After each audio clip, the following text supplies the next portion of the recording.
Pourquoi la Constitution la Terre vivante? Introduction. Pourquoi une Constitution pour la nouvelle Terre est-elle indispensable aujourd'hui? Le concept d'une Constitution pour la nouvelle Terre peut sembler, à première vue, relever d'une vision lointaine. Pourtant, face aux défis environnementaux sans précédent que notre monde actuel traverse, il est devenu une nécessité pressante, une boussole indispensable pour notre avenir collectif. La crise climatique, l'effondrement alarmant de la biodiversité, la pollution généralisée des océans et des sols, et l'épuisement des ressources naturelles ne sont plus des menaces lointaines, ce sont des réalités tangibles qui redéfinissent notre rapport au vivant.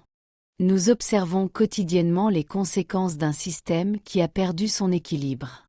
Comment, dès lors, pourrions-nous envisager de bâtir une nouvelle Terre sans tirer les leçons de ces constats déplorables et sans un socle fondamental pour éviter de reproduire les mêmes erreurs? Le cadre juridique et philosophique de notre Terre actuelle, hérité d'une ère où la nature était perçue comme une entité inépuisable et au service exclusif de l'humanité, montre aujourd'hui ses limites criantes. Ce modèle, souvent anthropocentrique et matérialiste, a largement échoué à endiguer la destruction écologique. La nature y est fréquemment traitée comme une simple propriété ou une ressource sans droits intrinsèques, ce qui a justifié et permis son exploitation intensive. Les lois existantes sont souvent réactives, intervenant après les dommages, plutôt que proactives, empêchant la dégradation à la source. Elles peinent à appréhender l'interconnexion complexe des écosystèmes et la notion de « bien commun » planétaire. C'est précisément ce constat d'échec qui souligne l'urgence et la pertinence d'une refonte profonde pour la nouvelle Terre. C'est là qu'intervient l'idée d'une constitution pour la Terre vivante. Il ne s'agit pas d'ajouter une énième couche de régulation, mais de provoquer une rupture paradigmatique fondamentale. Cette constitution ne se contenterait pas de « protéger l'environnement » comme un simple décor de nos activités humaines. Elle élèverait toute la vie ses rivières de lumière, ses forêts vibrantes, son atmosphère pure, ses espèces conscientes au rang de sujets de droit. Elle reconnaîtrait que, tout comme les êtres humains, les écosystèmes et toutes les formes de vie ont des droits fondamentaux, le droit d'exister, de prospérer, de maintenir leur cycle divin, de se régénérer et d'être restaurés en cas de déséquilibre.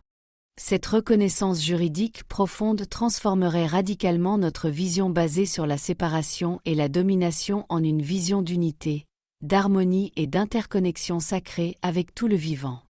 L'espoir que porte une constitution pour la nouvelle Terre est immense. Elle incarne la promesse d'un avenir où l'humanité, loin de dominer, apprend à collaborer avec le vivant, à respecter ses lois universelles et à puiser dans sa sagesse infinie. Une telle constitution fournirait les fondations éthiques et légales pour une nouvelle gouvernance vibratoire, où les décisions seraient systématiquement évaluées à l'aune de leur impact sur la santé et la vitalité de la Terre. Elle nous invite à redéfinir la prospérité non plus par une croissance matérielle sans fin, mais par l'abondance partagée, l'équilibre énergétique, la joie et le bien-être de toutes les formes de vie consciente. C'est un appel à l'action collective pour construire un monde où la dignité de la nature et de chaque être est aussi sacrée que la nôtre. Ce pacte fondamental est la pierre angulaire que nous devons poser pour la Terre vivante. Les prochains articles exploreront les détails de ce nouveau contrat sacré avec le vivant, et comment chacun de ces piliers contribuera à manifester cette réalité élevée.